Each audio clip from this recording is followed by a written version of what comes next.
RCR presenta Salud y Bienestar 360. Toda la actualidad médica, prevención y consejos prácticos con la doctora Katherine Noriega.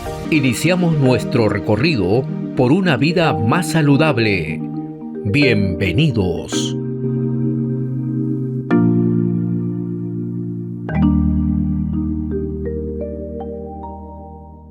Nos acompaña el magíster Fernando Alzagara Cuadros, presidente internacional de la Asociación Mundial de Psicología en Emergencia, psicólogo de emergencias y desastres. ¿Cómo está, licenciado Fernando? Muy buenas noches. Qué alegría tenerlo en Salud y Bienestar 360. Muy buenas noches, doctora Noriega. Un gusto saludarla. No, el gusto es inmensamente para nosotros, muy valioso tenerlo hoy para tocar un tema tan importante y usted como un experto en todo el tema del manejo de emergencias e urgencias que se puedan presentar justamente en desastres, ¿no? Y hay un tema ahí que viene como, yo lo pondría como una primera pregunta para empezar. ¿Nos deberíamos preocupar también emocionalmente cuando podemos estar frente de repente a un estado de emergencia? Sí, literalmente las emergencias nos golpean y nosotros venimos de una corriente en la cual no existen desastres naturales. Son fenómenos naturales que generan desastres debido a las vulnerabilidades y las brechas sociales que tienen las poblaciones, que los hace que estos eventos los golpee con mayor o menor impacto. Cuando hablamos de trauma, no solamente hablamos del evento, sino que muchas veces el trauma está conectado a las situaciones conexas del mismo evento catastrófico, que puede ser la cantidad de cuerpos expuestos, cuánto se ha golpeado nuestra familia o cuántos duelos, microduelos estamos desarrollando por el evento. Porque tenemos que ver que cuando un desastre golpea una situación de emergencia, nos va a afectar, automáticamente esto nos genera un quiebre en la línea de vida de las familias y desarrolla todo un desbalance. Y cuando tenemos desastres recurrentes, como es el caso del fenómeno del niño, que últimamente lo estamos teniendo todos los años, el año pasado tuvimos un niño costero, este año estamos con un niño global, empieza a aparecer la ecoansiedad. Cuando ya conocemos que nos va a venir la temporada de lluvias, algunos damnificados empiezan a vivir esta ecoansiedad, ya preocupándose de qué les va a tocar vivir, qué van a perder en esta oportunidad. Entonces, hablar de salud mental, hablar de prepararnos previamente para enfrentar los eventos que nos puede afectar, sí es importante hacerlo desde la prevención y también ir desarrollando una resiliencia comunitaria. Justo un tema tan importante que lo acaba de decir, que sí, definitivamente sí hay una afectación emocional y sí nos deberíamos preparar. Y usted como experto, ¿qué recomendaciones daría a los padres de familia que nos están escuchando, la audiencia en general? ¿Qué recomendaciones con referente a estar preparados justamente ante un evento que se pueda suscitar? Lo primero es conocer que el Perú es un país multipeligro. Tenemos múltiples fenómenos que nos pueden generar desastres, factores antropogénicos, y tenemos herramientas a mano que nos ha proporcionado el INDECI, como es el Plan Familiar de Emergencias y la mochila de emergencia con la caja de supervivencia, como supervivencia. Es importante implementar estas estrategias dentro del núcleo familiar para tener herramientas de afrontamiento. Otro factor importante es reforzar la red social emocional. No siempre las familias son buenas redes, porque tenemos que verificar con quiénes contamos, con quiénes podemos hablar, con quiénes nos apuntalamos. Y esas personas que son un apuntalamiento, una situación crítica, es nuestra red social. Otro factor importante es participar de los ejercicios y simulacros ante situaciones de desastre. Tenemos uno próximo, que es el 14 de agosto, a las 3 de la tarde, que es el simulacro multipeligro. En algunas regiones se va a trabajar por fenómeno del niño por inundación, en otras va a ser por sismo, otras va a ser por tsunami. Y tenemos que entender que mientras más practiquemos, más conozcamos y más planifiquemos, vamos a poder bajar los niveles de ansiedad y de estrés ante un evento catastrófico. Esto viene de la mano también con tener herramientas de aprendizaje para afrontar un curso de primeros auxilios, otro de primeros auxilios psicológicos, uno de manejo de extintores, que me pueda ayudar o me dé estas herramientas para yo ser mi primer respondedor. Muchas veces pensamos que el Estado, los equipos de primera respuesta son los responsables de cuidarme, pero el cuidado comienza con uno mismo.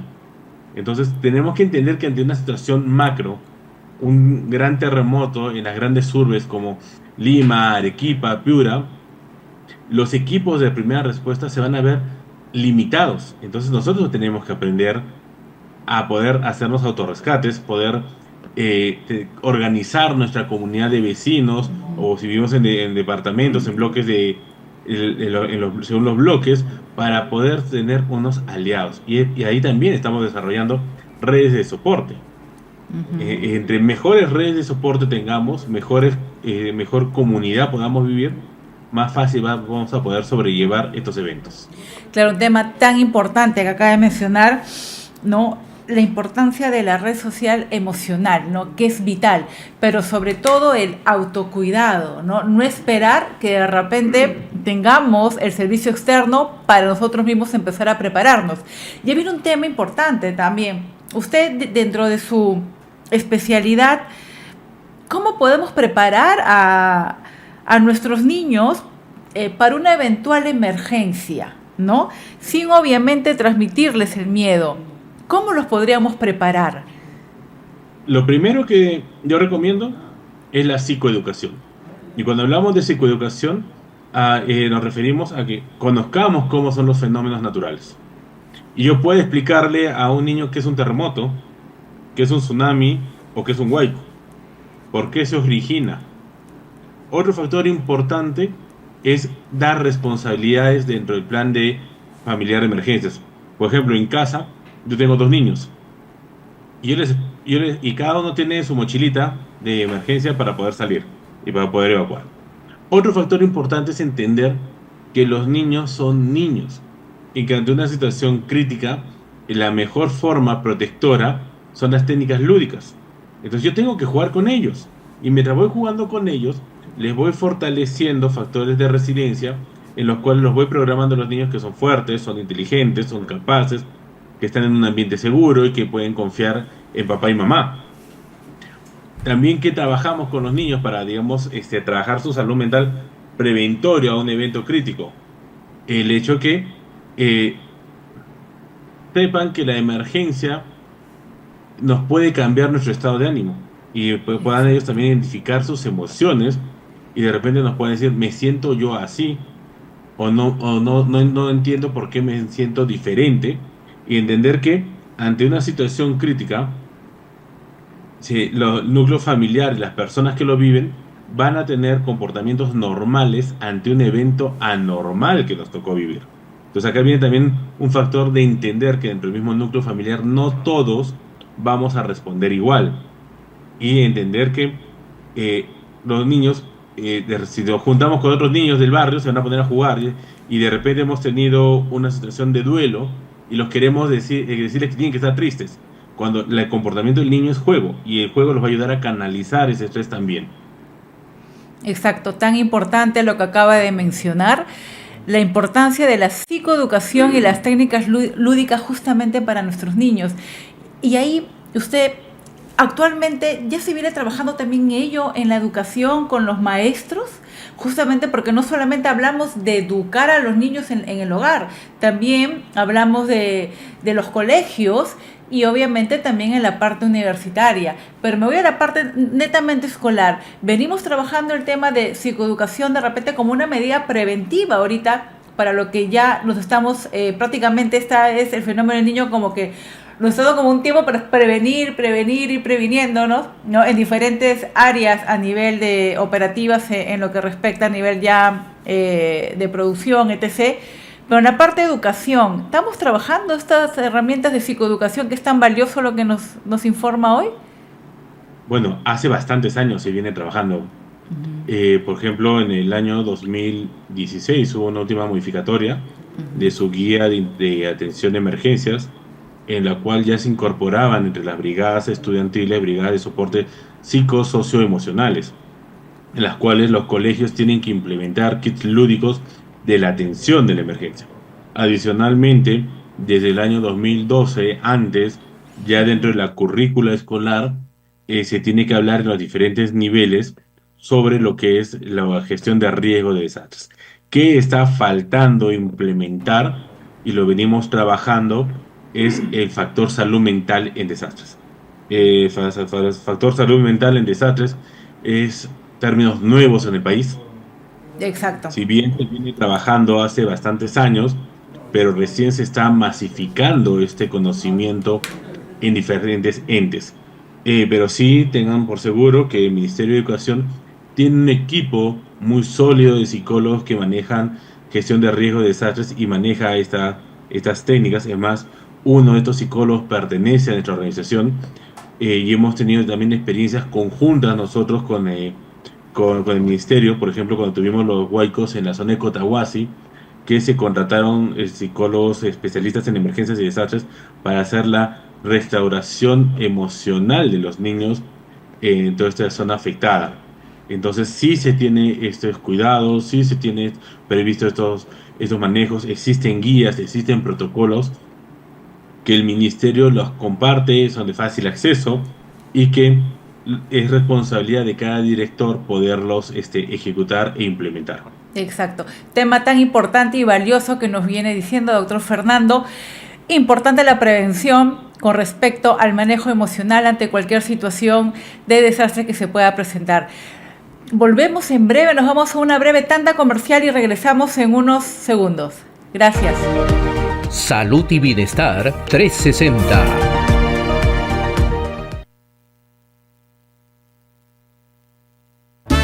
¿Sigues pagando de más en otros bancos? Profe, escucha esto. Con la derrama, sacar tu crédito es más fácil que mandar un audio. Solo 2 pasos. Desde 300 soles hasta 125.000 soles, una tasa que te mereces para una cuota más baja. Ese ahorro se queda en tu bolsillo para lo que necesites.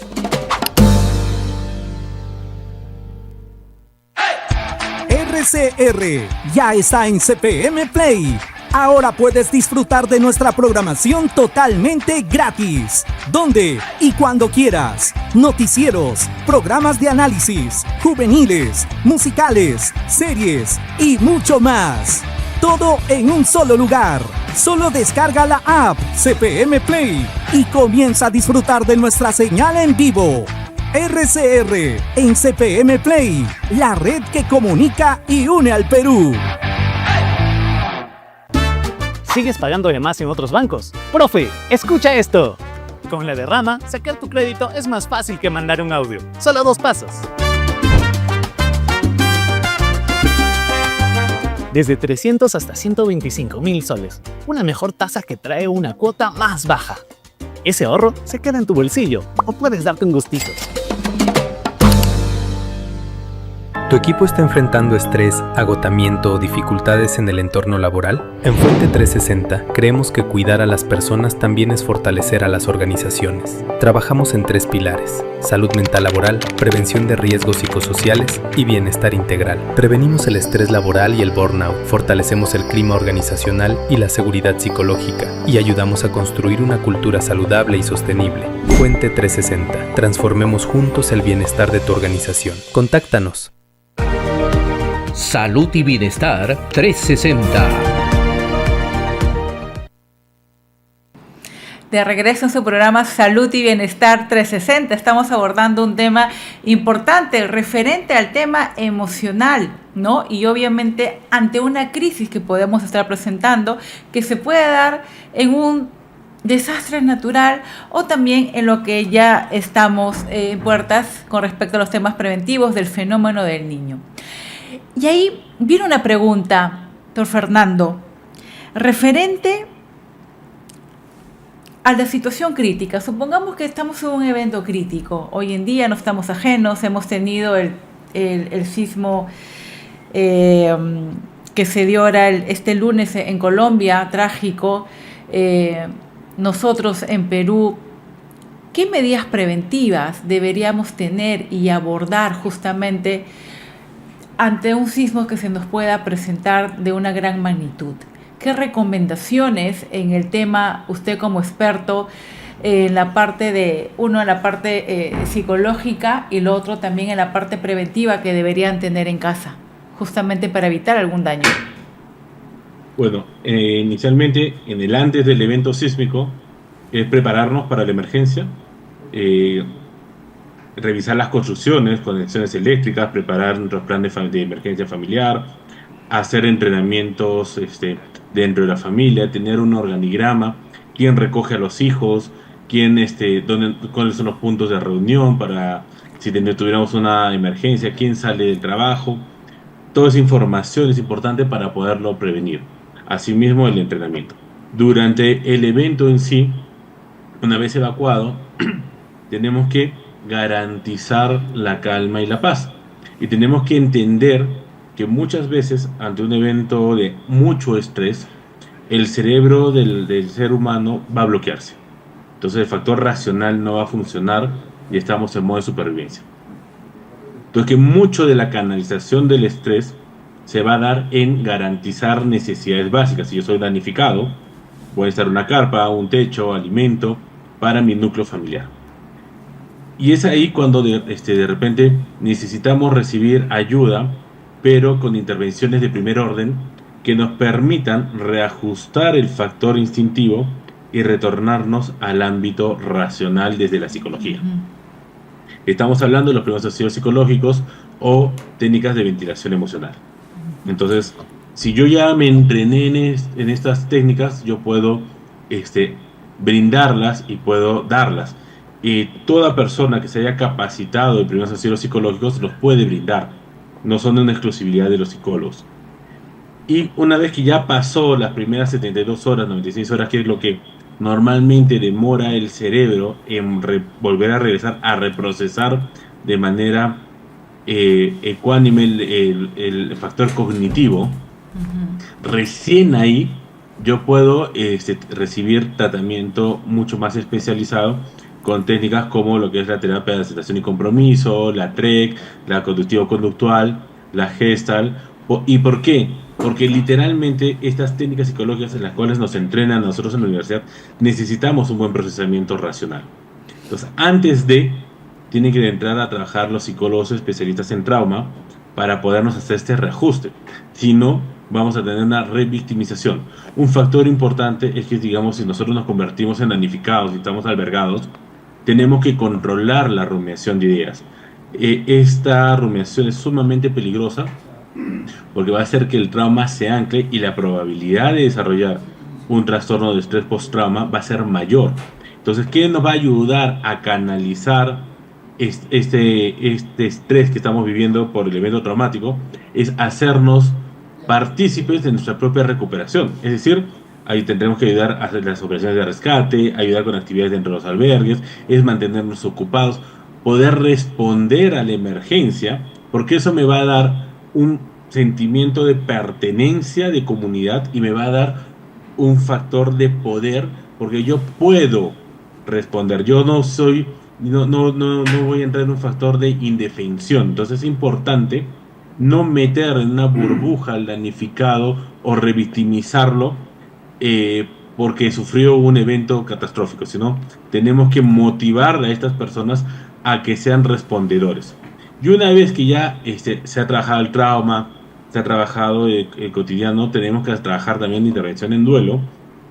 Si bien no hemos tenido fallecidos, pero tenemos un duelo por cambio de estatus social, un duelo por pérdida de la seguridad, un duelo por cambio de proyecto de vida, y tenemos que trabajar en soltar la mochila emocional para poder retornar a las actividades del día a día en la vida cotidiana. Y por eso es importante asistir a psicólogos especialistas en emergencias y desastres para poder recibir esta ayuda. No todos los psicólogos están entrenados para trabajar en estos contextos, sobre todo en los primeros momentos, pero muchas veces existen muchos voluntarios. Entonces hay que ayudar a estos voluntarios, tenemos que encaminarlos, guiarlos para que no puedan generar también más daño. Exacto, un tema tan importante de ver el tema de cómo acudir, a quién acudir para el manejo, ya que el tema del trauma, como bien lo he explicado, es un tema que aborda mucho, es un tema mucho más complejo. Y ahí usted explicó algo al inicio, ¿no? La importancia de las redes de soporte que se debe tener en la familia o en la comunidad también. ¿Cómo una comunidad o una familia puede dar soporte emocional cuando de repente ha habido la pérdida de una persona justamente en un desastre, ¿no? De repente un fallecido o una pérdida material? No yéndonos tanto a la parte ya de un diagnóstico tal cual, sino ahí, esa red de soporte emocional de la comunidad, de la familia. ¿Qué estrategias les podemos dar? Primero, las redes se construyen y se fortalecen. Y un factor muy importante es el desarrollo de la confianza. Y acá tenemos que trabajar con nosotros mismos, eliminar muchos tabúes que nos pueden alejar de persona a persona, desde tabúes políticos, religiosos, de género, culturales, y entender de que muchos estamos viviendo la emergencia, pero en diferente barco.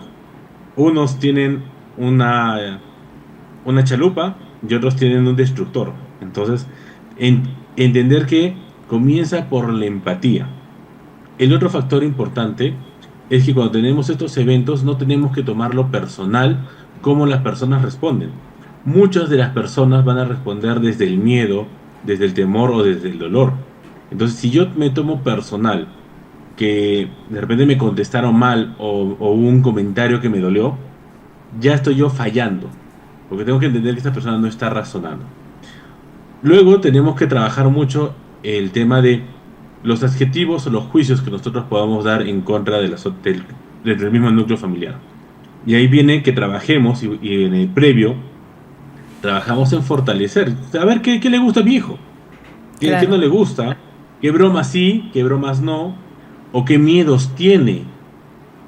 Entonces, para poder ir generando vínculos de confianza. No hay nada más terrible cuando a veces me toca trabajar con personas que han sido víctimas de un evento catastrófico, que me digan, no quiero que mi familia se me acerque porque no confío en ellos. Y a veces trabajamos con los mejores amigos, trabajamos hasta con el perrito. Porque y lamentablemente algunas familias no son buenos puertos y las mascotas son un mejor soporte emocional que los mismos padres.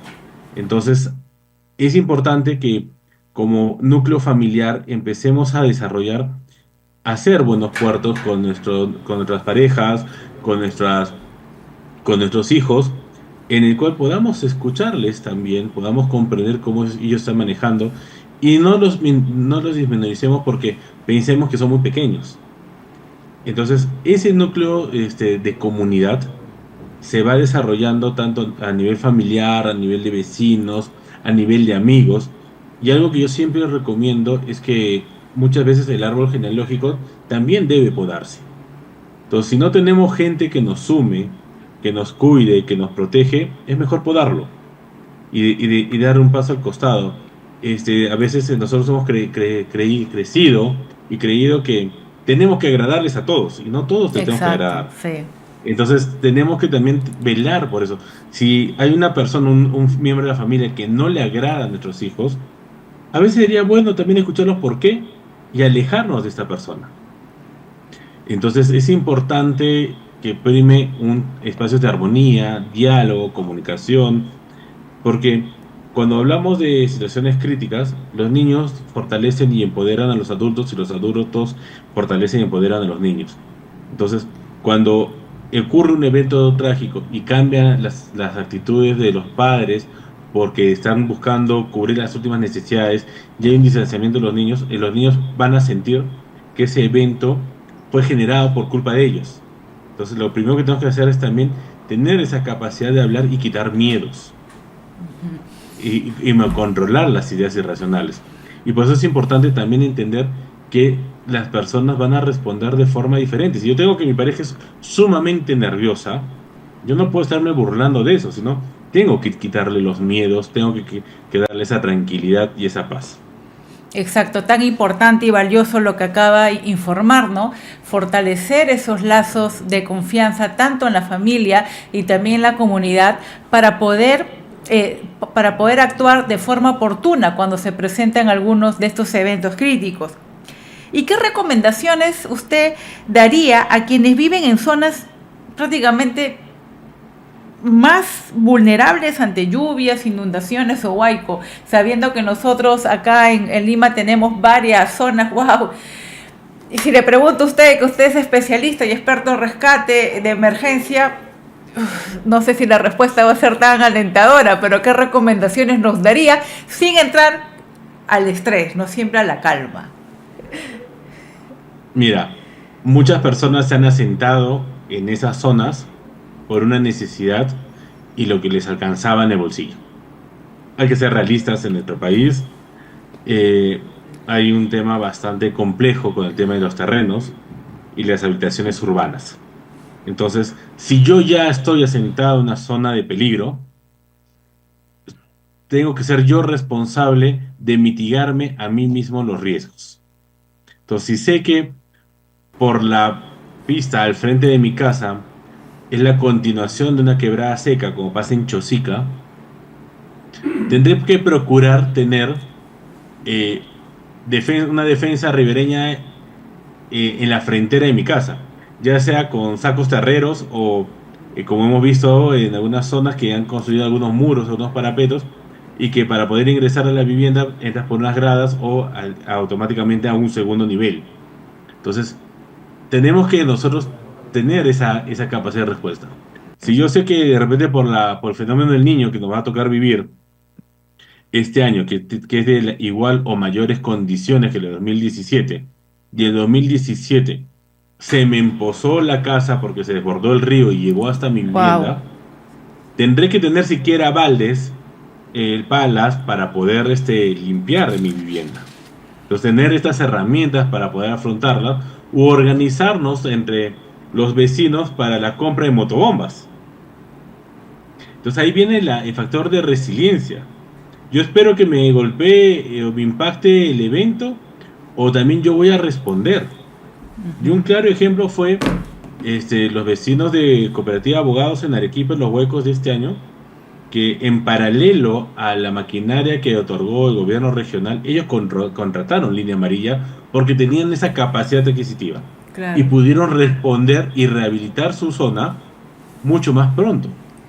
Entonces, no tenemos que esperar de que el Estado llegue, porque hay una gran verdad: el Estado va a llegar, pero los recursos son limitados. Entonces, la línea amarilla que me puedan disponer a mí de repente va a estar en otra organización. Entonces, exacto, yo voy a sentir que estoy abandonado porque el Estado no está llegando a mí, pero el Estado va a tener que priorizar las zonas donde tenemos mayor volumen, exacto, de personas damnificadas.